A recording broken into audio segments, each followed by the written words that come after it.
Hola amigos, it's Will here from Will's Custom Figures, coming at you today with a big bag breakdown of the finally finished Heavenly bodies from the WWF. So sit back and relax while I talk you through why and how I made these guys and everything else in between. So firstly, I'm going to give you a bit of an update. These guys were absolute beasts to work on. If you have a look through, probably about 10 to 15 videos ago, I would have shown you the clay stage, the very early project stage when I was working on these. And here they are, looking absolutely fantastic and finished once and for all. So pleased with how they turned out. I'll break down some of the details for any of you that haven't seen the original video, but I would urge you to go back and have a look at that if you haven't had a chance already. So, firstly, I was asked by a very good friend of mine to work on these. Thank you so much, David, for asking me to work on these for you and sending me some absolutely fantastic head sculpts. Like, have a look at the realism on this.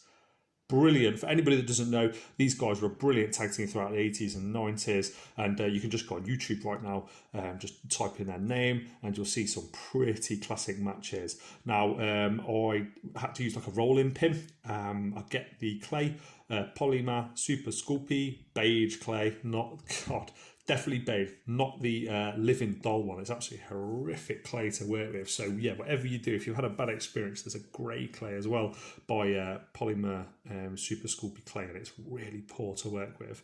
And I just rolled out lots and lots of thin clay. You can see the thickness of this, probably about 5 mil or so, and then started with this section here, and then finished these outfits and added the sleeves. Then it's just a case of rolling a big long circle and cutting that in half for this back here and half for this back here, and as you can see, it's turned out really, really well. The paintwork, I used Vallejo paint. I mixed together a red and a dark purple for this. It was actually called a crimson red from memory, and then used all of the YouTube and video links that I could find and images off Google Image to try and get the realism as good as possible. The eyes, I'm just going to do a quick close-up so you can see. I always paint them in 5 stages.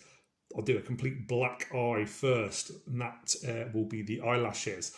I then take it away and do the whites, so they look a bit like the Undertaker, and then I will add in the actual iris and the pupil, and finish it off the final and 5th stage with a little white dot, as you can see on all of my figures. They all have them, and I really like how that turns out and makes them look realism wise. And just as a bit of a size comparison, if I put these two here, let's pull in the one and only Papa Shango. You can see fits in perfectly. I'm really happy with how these turned out. I hope you guys like this video. I just wanted to do a very quick summary video of the final pieces just before I get them posted out to the States. And let me know in the comment section below if you've got any questions, if you want one of these or a set of these yourself, or if you want to make them and you want to actually give it a go. I've got some great customers out there and great people that I've worked with in the past.